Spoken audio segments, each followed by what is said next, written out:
이 저녁에 평안을 구합니다. 오늘 이렇게 많은 성도님과 함께 말씀의 교제를 나누게 되어 참으로 힘이 나고 진심으로 반갑고 또 여러분들을 축복합니다. 그리고 오늘 이 여선교회 헌신 예배로서 우리가 함께 이렇게 모이지 않았습니까? 하나님께서 오늘 말씀을 통해서 여러분 각자에게 어떤 마음을 주실지 알 수는 없지만 그 각자에게 주시는 그 은혜를 따라서 하나님의 크신 축복으로 가득하게 되는 시간 되기를 이 시간 주님 이름으로 간절히 축복합니다. 아멘. 이 시간 함께 서로 앞뒤 계신 분과 함께 인사했으면 좋겠는데요, 그 은혜가 당신의 것입니다. 이렇게 한번 인사를 해보도록 하겠습니다. 그 은혜가 당신의 것입니다. 할렐루야. 그 은혜가 여러분의 것인 줄로 믿습니다. 사랑하는 성도 여러분, 편지 좋아하십니까? 편지? 저도 왜 그런지는 모르겠는데요, 옛날부터 이메일보다 그 손편지가 참 좋더라고요. 그것도 손으로 정성껏 써나간 그 편지들을 제가 그냥 버릴 수가 없었습니다. 저는 원래요 잘 뭘 모으지 못하는 성격입니다. 그런데 편지만큼은 지금까지 차곡차곡 모아두었어요. 이제 이제 서울에 저희 친가에 가보면 이만한 박스 안에 한 20년 가까이 모아두었던 모든 편지가 담겨 있습니다. 보통 평상시에는 이제 기억이 없죠. 그냥 모아두었을 뿐이니까요. 하지만 가끔씩 생각이 나서 그 박스를 열어보면 그 안에 숱한 편지들을 읽느라 한두 시간은 훌쩍 지나가게 됩니다. 왜 제가 그 편지 박스를 지나갈 수가 없을까요? 그것은 바로 그 속에 저와 당시에 주고받았던 그 아기자기한 글씨와 스티커, 이모티콘, 이 그림들을 통해서 여전히 그와 나누었던 여러 가지 그 애틋한 감정들, 따스한 기운들이 여전히 살아 숨쉬기 때문입니다. 그래서 읽고 나면요 굉장히 제 마음이 따뜻해집니다. 그때 이 친구가 나를 참 이렇게 아껴주었구나, 이렇게 자꾸만 떠오르기 때문이죠. 이것은 지금 우리가 살고 있는 이 디지털 시대엔 찾아보기가 참 힘든 거예요. 유명한 한 철학자가 이런 말을 남겼습니다. 손편지에는 우리가 기다리는 그 어떤 것이 담겨 있다. 그 기다림은 분명히 종교적인 영역이다. 무슨 뜻입니까? 편지 안에는, 특히 손편지 안에는 기다림이 담겨 있다고 하는 거죠. 그 기다림 속에는요 은은한 긴장감으로 채워져 있다는 거예요. 그 긴장감의 근본은 바로 사랑이라는 거죠. 이런 관점에서 우리 하나님의 사랑이 이렇게 듬뿍 담긴 이 성경 말씀, 이 편지를 우리가 한번 들여다보면 어떨까요? 특별히 우리가 이걸 읽어나가면서 하나님의 그 긴장감 넘치는 사랑이 얼마나 풍성하게 담겨 있는지를 우리는 깨달을 수가 있습니다.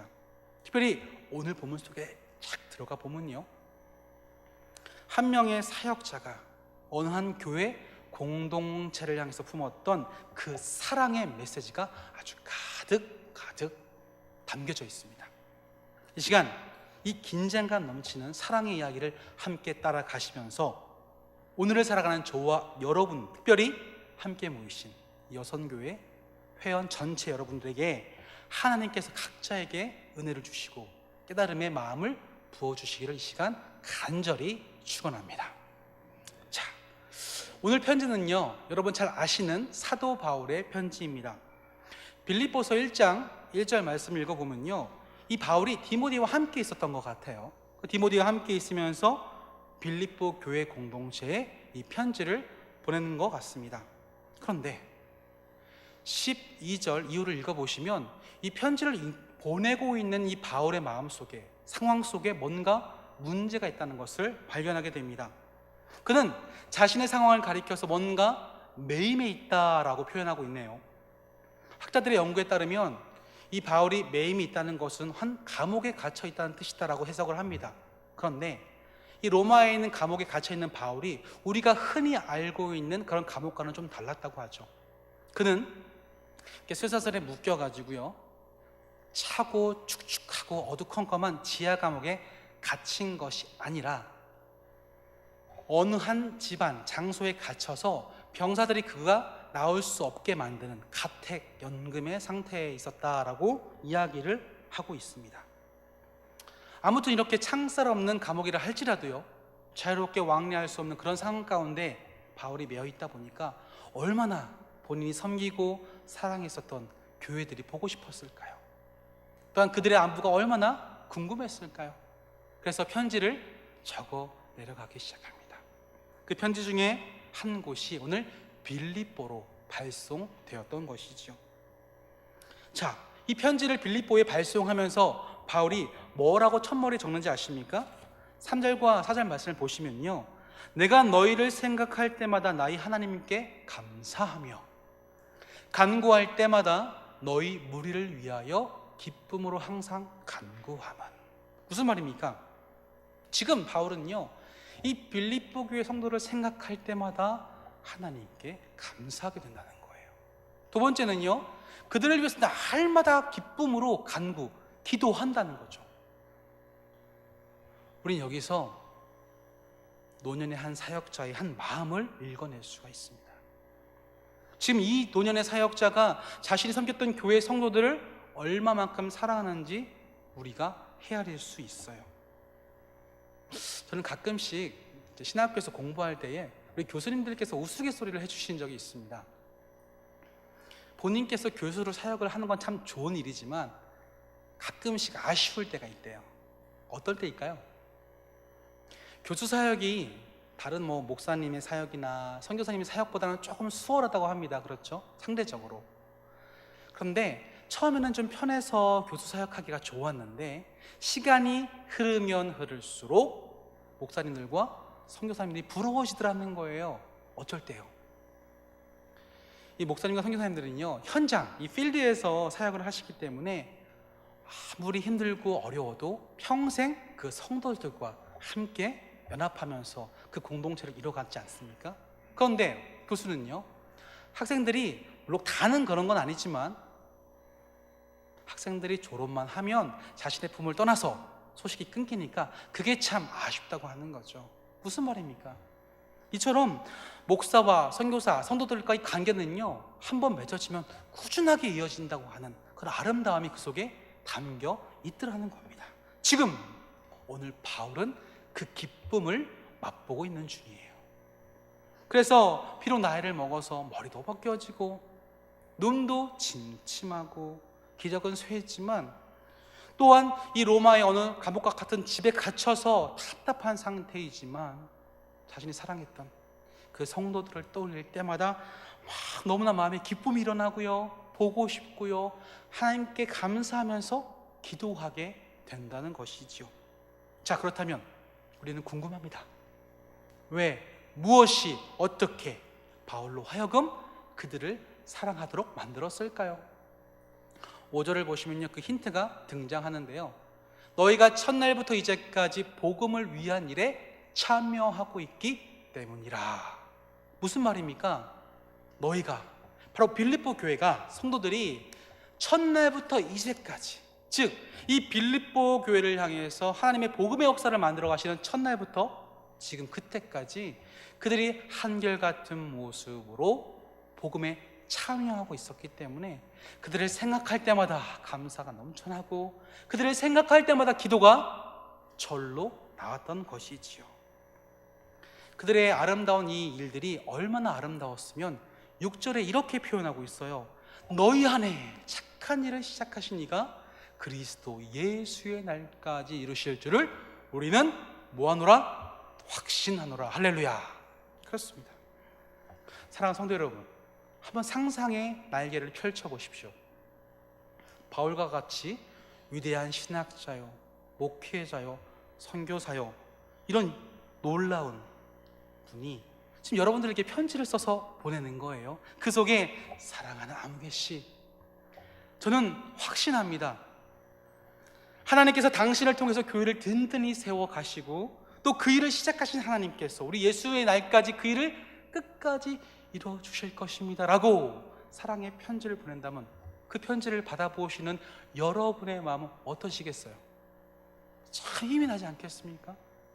슬픔에 잠겼을 때는요, 그래 힘내자 라고 하면서 지쳤던 우리의 마음들이 새로운 힘을 얻고 또 한 번 헌신으로 달려갈 수 있게 되는 거예요. 이만한 칭찬은요, 찾아볼래야 찾아볼 수가 없습니다. 이렇게까지 바울이 빌립보 교회 성도들을 사랑하는 그 귀한 마음들, 이 귀한 마음들이 8절에는요 더욱 강렬하게 묘사되어 있어요. 죄송하지만 함께 읽어보도록 하겠습니다.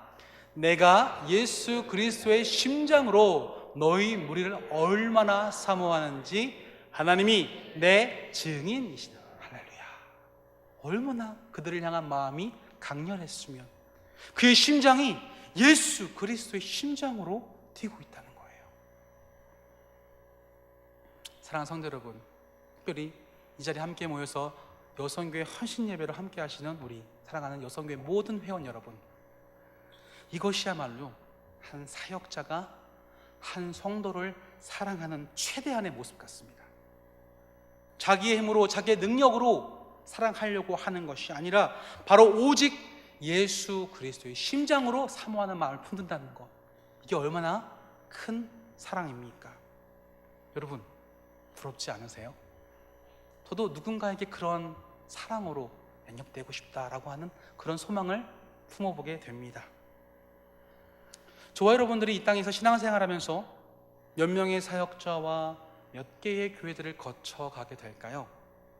물론 우리 이민자들의 상황처럼 자녀들의 교육이라든지 또 생업 때문에 이렇게 멀리 옮겨가는 경우는 어쩔 수 없지만, 기본적으로 우리는 특별한 사유가 없는 한 하나의 교회와 한 명의 사역자와 함께 신앙생활을 하는 게 보통입니다. 하지만 우리 조국교회 헌실을 볼 때 이러한 하나된 흐름들이 조금씩 약해져 가는 걸 제가 느끼게 돼요. 예전처럼 우리 교회, 우리 성도, 우리 목사님, 우리 공동체라고 하는 이 우리라는 의식이 조금씩 약해지는 것을 깨닫게 됩니다. 어쩌다가 이런 상황에 우리 한국교회가 점점점 변하게 되었을까요? 여러분도 잘 아시는 어느 목사님의 이야기를 제가 소개해 드리도록 하겠습니다. 이분은 참 유명한 분이에요. 본래 큰 교회에서 부목사 섬기시다가 그 교회 30명의 성도들과 함께 서울의 모처에서, 이렇게 경기도의 모처에서 목회를 시작하셨다고 합니다. 그래서 상가를 얻고 계약을 치르고, 또한 이제 본인께서 새로운 교회를 시작하셨기 때문에 주변에 있는 다른 선배님들 교회를 찾아가서 정중하게 이렇게 인사를 드렸다고 하는 거죠. 그런데 안타깝게도 찾아가는 교회들마다 그분께서 자기 지역에 들어와서 목회하는 것을 한사코 반대하시더라는 겁니다. 그래서 이미 계약금도 내었고 중도금도 실은 상태이기 때문에 더 이상 물릴 수가 없어서 한 분 한 분 찾아가서 애걸복걸하며 간청했다고 합니다. 반대하지 말아달라고, 함께 우리 하나님 나라를 위해서 애써보자고. 그런데 그분들이 한사코 완강하게 거부하시더라는 거죠. 그래서 이 목사님께서 너무 당황하셨대요. 어쩌다가 우리가 이렇게 이 지경까지 왔을까? 살펴보니까 바로 그 안에 목회자분들의 상처가 있더라는 겁니다. 언제부턴가 이 공동체 의식이 약해져간 한국교회는요, 안타깝게도 교회의 안타까운 문제들, 어려운 문제들, 좀 힘든 문제들이 생기면 함께 그 문제를 가지고 품고 기도하며 나아가는 것이 아니라 자연스럽게 그냥 그 공동체에 빠져나와서 다른 교회를 가는 그런 수평 이동을 하는 모습들이 참 많았다고 하는 것이죠. 그래서 많은 목회자분들이 그로 인해 상처를 입고 힘들어서 또 누군가 교회가 이곳에 들어오면 또 그 교회에 가겠구나라는 생각으로 마음이 불편했다고 하는 것이죠. 이때 이 목사님께서 한 가지 사실을 깨달았다고 합니다. 아, 그렇구나. 우리가 예수 그리스도 안에서 한 공동체요, 한 지체요, 한 몸된 교회라고 하지만 안타깝게도 이 하나된 공동체가 사탄 마귀의 계략으로 칼갈이 찢어지고 나눠져 있구나. 여러분, 사탄이라고 하는 존재는 또 다른 이름은 마귀라는 이름도 갖고 있지 않습니까? 이 사탄이라는 이름의 뜻은 대적하는 자라는 뜻으로 하나님을 대적한다는 뜻을 갖고 있죠. 근데 마귀는 무슨 뜻입니까? 바로 이간질시키다, 그런 뜻이에요.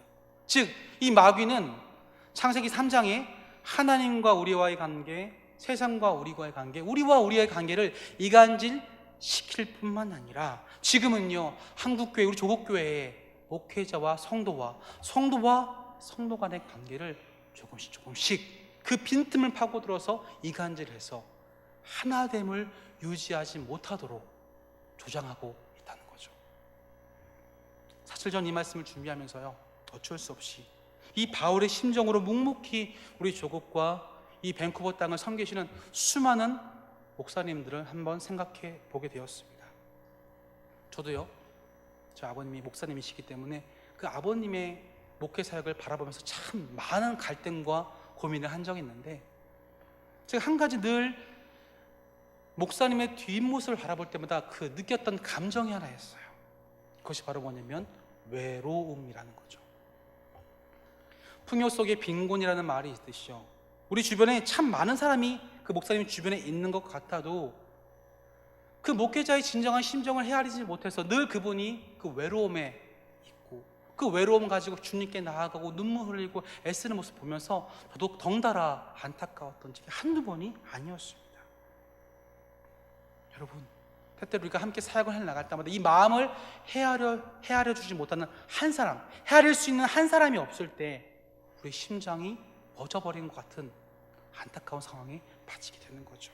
그렇다면 이 멈춰버린 심장을 다시 한번 뛰게 하려면 어떻게 해야 될까요?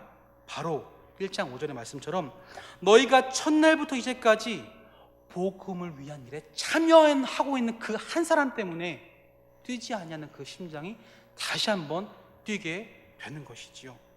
바울이요, 충분히 외로울 수 있는 상황이었습니다. 그에게 남은 것은 늙고 쇠약한 육체, 자신을 가둬둔 매어있는 그 상황밖에는 남는 게 없었습니다. 하지만 그의 심장은 멈춰진 것이 아니라 여전히 예수 그리스도의 심장으로 그들을 생각할 때마다 눈물과 간구와 기쁨과 기도로 나아갈 수밖에 없었어요. 왜? 그의 뒤에는 여전히 그 복음에 함께 참여하고 있는 빌립보 교회 성도들이 있었기 때문인 줄로 믿으시길 주의 이름으로 축원합니다. 그렇습니다. 그래서요, 바울은 눈만 감으면 기도가 나왔던 것 같아요. 입술만 열면 간구가 나왔던 것 같아요. 하나님께서 저들을 도와주시지 않냐면 저 교회 어떡합니까? 하나님께서 저 성도를 함께 하시지 않으면 저 성도 어떻게 합니까?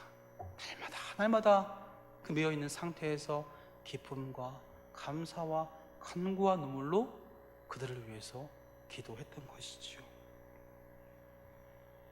특별히 이 놀라운 은혜의 서막을 열었던 한 여인이 사도행전 16장에 등장합니다. 이 여인은요, 어느 날 강가를 이렇게 걷던 중이었나 보죠. 그런데 저쪽에서 여인들이 웅성웅성거리며 누군가 이야기를 듣고 있는 것을 발견하게 됩니다. 호기심이 가득했던 이 여인은 그곳에 가서 누가 있는지 이렇게 살펴봤던 것 같아요. 그런데 허름한 행색의 한 남성이 뭔가 이야기를 하고 있었어요.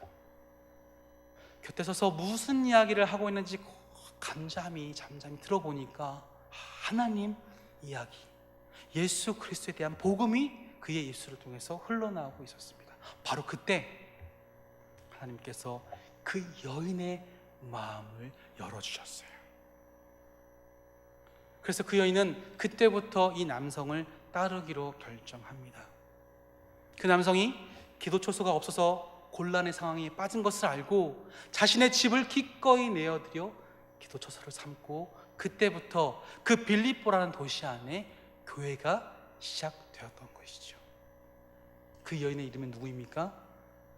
네, 여러분 잘 아시는 루디아였습니다. 이 놀라운 복음에 참여하고 있는 빌립보 교회 성도들의 시작이 하나님께서 그 말씀을 들리게 하실 때에 마음을 열게 하셨던 그 한 여인을 통해서 이 교회의 놀라운 복음의 역사가 시작되었던 것이죠. 또 그러한 복음의 흐름들이 꾸준하게 이어져서 처음부터 오늘 바울의 입장의 마지막 그날까지 이 노년의 사역자의 가슴에 기도의 불길이, 감사의 고백이, 기쁨의 간구가 끊어지지 않도록 끊임없이 이어지고 있었던 것입니다. 자, 그렇다면 사랑하는 성도 여러분, 특별히 함께 모이신 여성교회 회원 여러분, 저도 19개월 전에 이 밴쿠버 한인 장로교를 섬기게 되면서 제가 여러 번 말씀드렸지만 교회의 양력과 역사와 과거 사진들을 쭉 이렇게 살펴볼 기회가 있었습니다. 그러다 보면 제가 모르시는 분들이 참 많아요. 그렇죠? 물론 알 수가 없죠. 이미 40년 이상 훌쩍 지났고요. 수많은 성도님들이 거쳐가셨기 때문에 제가 다 헤아릴 수는 없습니다. 물론 지금보다 조금 젊으신 모습, 신선하신 모습으로 찾게 되는 여러분들의 얼굴이 간혹 보이긴 했습니다. 하지만 그럼에도 불구하고 대부분 제가 얼굴도 이름도 잘 모르는 분들이 투성이었어요. 그런데 그 순간 하나님께 제게 마음에 어떤 감동을 주시냐면, 이분들의 이름도 없이 빛도 없이 각자 맡은 위치에서 하나님이 그 마음을 열어주셨을 때에 루디와도 같이 이렇게 순종하여 헌신하며 나아갔던 이분들이 있었기 때문에 이 40년의 세월을 하나님께서 이 밴쿠버 한인 장로교를 사용하셔서 이 지역 가운데에 복음의 역사를 지금도 흘러내려가게 하셨다는 것을 저는 분명히 깨달았습니다. 그분들을 통해서요 40년이 흘러내려왔고, 그런 맥락에서 볼 때 지금 함께 예배하며 하나님께 말씀을 듣고 나아가는 여러분들은요 또 다른 40년을 준비하고 계신 겁니다. 그 가운데서 하나님께서 여러분들에게 또한 마음을 열어주실 것 같아요. 루디와도 같이 말씀을 듣고 기도하며 나아갈 때에 하나님께서 마음 문을 두드리실 때에 여러분 중에서 그 마음을 활짝 열고 순종의 모습으로 나가는 사람들을 통하여 또 다른 40년을 밴쿠버 한인교회를, 장로교를 사용하시고 이끌어 가시는 귀한 밑거름으로 삼아 주실 것입니다. 지금 그 모습을 바울의 심정을 품고 여전히 여러분들을 지켜보시는 그런 분이 계세요. 누구십니까? 교회의 머리 대신 우리 주 예수 그리스도십니다. 그분은 이 땅에 특별히 밴쿠버 한인 장로교를 너무 사랑하시기 때문에 여전히 우리가 그 복음에 반응하여 복음에 참여할 수 있도록 저와 여러분의 마음을 두드리고 계시는 거죠. 바로 그때 여러분이 그 마음을 활짝 열고 함께 참여하여서 주일에 동참하게 되어지기를 이 시간 주님의 이름으로 간절히 축복합니다. 바로 그때 어떤 일이 벌어지는 줄 아십니까? 먼저 우리의 영원한 중보자 되시는 예수 그리스도께서 우리를 위해 하셨던 그 중보의 기도가 내 것이 되는 거죠. 요한복음 10장 말씀을 보시면요 예수님께서 우리를 위해 하셨던 중보 기도가 등장하는데요, 다 읽을 수는 없고 우리 마지막으로 21절과 22절만 함께 읽도록 하겠습니다. 아버지여, 아버지께서 내 안에 내가 아버지 안에 있는 것 같이 그들도 다 하나가 되어 우리 안에 있게 하사 세상으로 아버지께서 나를 보내신 것을 믿게 하옵소서. 내게 주신 영광을 내가 그들에게 주었사오니 이는 우리가 하나가 된 것 같이 그들도 하나가 되게 하려 함이니이다. 아멘. 지금 우리 예수님은 그 기도를 통해서 우리와 하나님의 연합, 하나가 되는 은혜를 이 끊임없는 기도를 통해서 간구하고 계신 줄로 믿습니다. 바로 이것이 복음의 마음을 활짝 열어 반응하며 헌신하는 자들의 것이 되는 것이지요. 또한요 그렇게 복음을 참여하는 성도들의 모습을 바라보는 그 사역자 입장에서 이 말씀을 들여다보면 사실 눈물로 그 성도를 위해서 기도할 수밖에 없게 됩니다. 왜 있지 않습니까? 어떤 성도를 딱 떠올리면 막 기도가 절로 나오는 거예요. 하나님께서 저렇게 하나님을 헌신하고 믿고 나아가는 저 사람 도와주시지 않으면 어떡합니까? 하나님께서 저 사람의 아픈 상황과 어려운 형편과 마음의 상처를 보듬어 주시지 않으면 어떻게 저가 살아갈 수 있겠습니까? 이렇게 절로 기도가 나오는 그런 때가 있다고 하는 것이죠. 마치 오늘 본문의 바울이 빌립보 교회 성도를 바라볼 때마다 그런 기도가 흘러나왔던 것처럼 그런 사역자, 바로 복음에 참여하는 성도들을 바라볼 때에 이런 간구가 흘러나오게 된다는 거예요. 감사하게도 저는 최근에 이러한 경험을 하게 되었습니다. 제가 저희 교회 청년부를 섬기고 있지 않습니까? 그런데 그 중에서 최근에 안타까운 일이 있었어요. 찬양을 인도하는 형제가 기타를 잃어버린 일이 있었습니다. 그 형제가 돈의 가치를 넘어서 그 기타를 오랜 시간 함께 했기 때문에 참 안타까웠고 슬퍼했어요. 기타를 사라지게 된 게.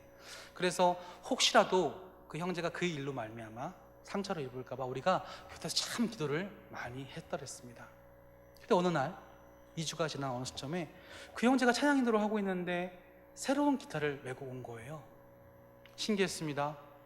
혹시 어디서 그 기타가 났는지 궁금해서 물어봤죠.